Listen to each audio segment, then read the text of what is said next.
Ամերիկայի Միացյալ Նահանգների եւ Իրանի միջև շաբաթ օրը Հռոմում նախատեսված բանակցությունների 4-րդ փուլն ամենայն հավանականությամբ կհետաձգվի, հայտնում է Axios պարբերականը հղումանելով 3 աղբյուրների։ Բանակցությունների միջնորդ Օմանի արտգործնախարար Բադար Ալ-Բուսայիդիի խոսքով հանդիպումը հետաձգելու պատճառը լոգիստիկ խնդիրներն են, այլ մանրամասներ պաշտոնյան չի հաղորդել։ Վաշինգտոնը եւ Թեհրանը վերջին 1 ամսվա ընթացքում 3 բանակցություններ են վարել Իրանի միջուկային ծրագիրը սահմանափակելու համաձայնագրի շուրջ ֆինանսական պատժամիջոցների վերացման դիմաց։ Հռոմում առաջիկա օրերին նախատեսված քննարկումների հերթական փուլից առաջ պաշտոնական Վաշինգտոնը նոր պատժամիջոցներ է սահմանել Իրանի նկատմամբ, թիրախավորելով մասնավորապես իրանական նավթի վաճառքով զբաղվող 7 ընկերությունները։ Կդիմադրի սպառնալիքի եւ ճնշման քաղաքականությանը, օգտագործելով բոլոր հասանելի միջոցները երկրի անկախ եւ արժանապատիվ զարգացումը շարունակելու համար։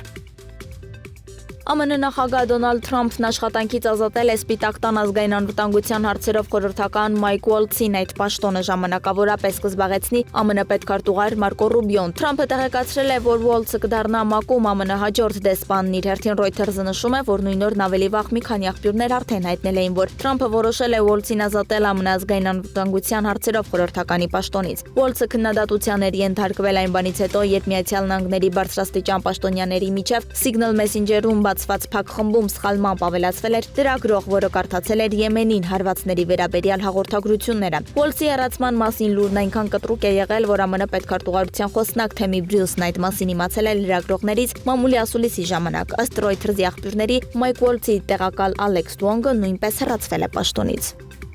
Ուկրաինայի նախագահ Վոլոդիմիր Զելենսկին ստորագրել է պատժամիջոցների մասին ավելի վաղ ընդունված որոշումը, որը տարածվում է ավելի քան 7 տասնյակ անձանց մոտ 8 տասնյակ կազմակերպությունների վրա։ Պատժամիջոցներ են կիրառվել 76 անձի նկատմամբ, բացի Ռուսաստանի քաղաքացիներից ցանկում ներառված են նաև մի խումբ ուկրաինացիներ, բլոգեր Միրոսլավ Օլեշկոն, նախագահի աշխատակազմի նախկին խորհրդական Ալեքսեյ Արեստովիչը, քաղաքագետ Կոնստանտին Բոնդարենկոն։ Նշվում է, որ սև ցուցակում հայտնված ուկրաինացիները դեռևս չեն մեկնաբանել իշխանությունների այդ որոշումը։ Ինքը Զելենսկին այդ քայլը որակել է ճնշում ռուսական ազդեցության ցանցերի վրա։ Վաշինգտոնը դեռ հավատարիմ է Մոսկվայի եւ Կիևի հարաբերությունների կարգավորմանը, կօգնի եւ կանի հնարավորը ճեպազրույցի ժամանակ հայտարարել է Միացյալ Նահանգների պետդեպարտամենտի խոսնակ Թեմի Բրյուսը, միևնույն ժամանակ շեշտելով, որ չեն պատրաստվում յուրաքանչյուր կանչով թռչել աշխարհի մի ծայրից մյուսը հանդիպումները միջնորդելու համար։ Ժամանակն է, որ Ռուսաստանն ու Ուկրաինան մշակեն եւ ներկայացնեն կոնկրետ գաղափարներ հակամարտության ավարտի վերաբերյալ, ասել է Բրյուսը։